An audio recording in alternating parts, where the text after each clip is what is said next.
بسم الله الرحمن الرحيم نون والقلم وما يسطرون ما أنت بنعمة ربك بمجنون وإن لك لأجرا غير ممنون وإنك لعلى خلق عظيم فستبصر ويبصرون بأيكم المفتون إن ربك هو أعلم بمن ضل عن سبيله وهو أعلم بالمهتدين فلا تطع المكذبين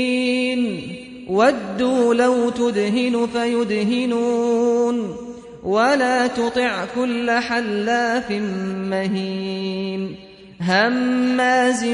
مشاء بنميم مناع للخير معتد أثيم عتل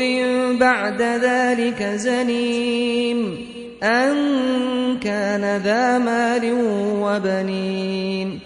إذا تتلى عليه آياتنا قال أساطير الأولين سنسمه على الخرطوم إنا بلوناهم كما بلونا أصحاب الجنة إذ أقسموا ليصرمنها مصبحين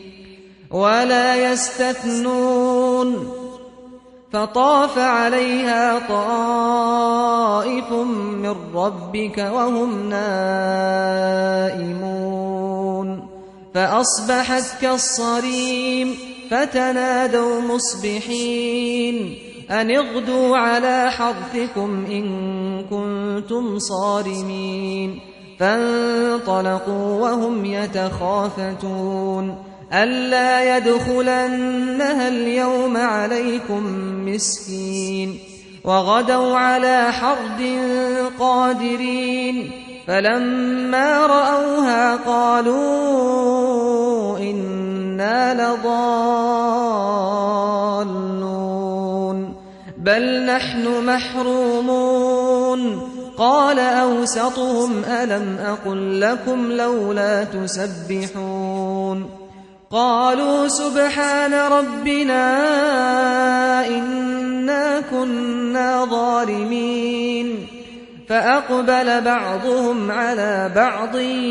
يتلاومون قالوا يا ويلنا إنا كنا طاغين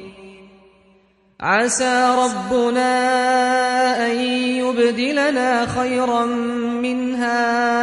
إنا إلى ربنا راغبون كذلك العذاب ولعذاب الآخرة أكبر لو كانوا يعلمون إن للمتقين عند ربهم جنات النعيم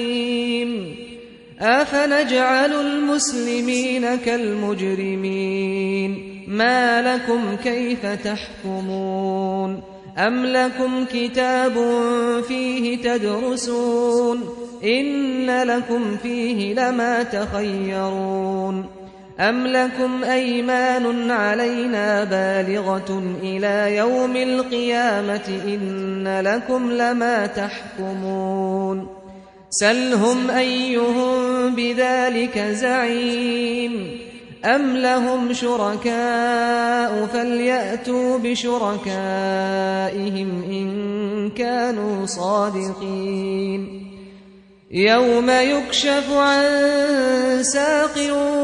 ويدعون إلى السجود فلا يستطيعون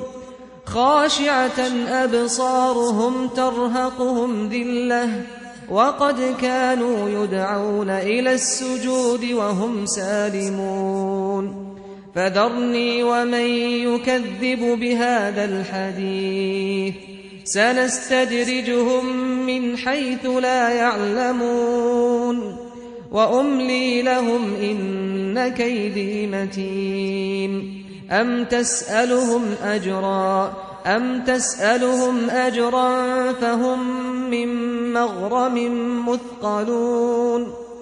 أم عندهم الغيب فهم يكتبون فاصبر لحكم ربك ولا تكن كصاحب الحوت إذ نادى وهو مكظوم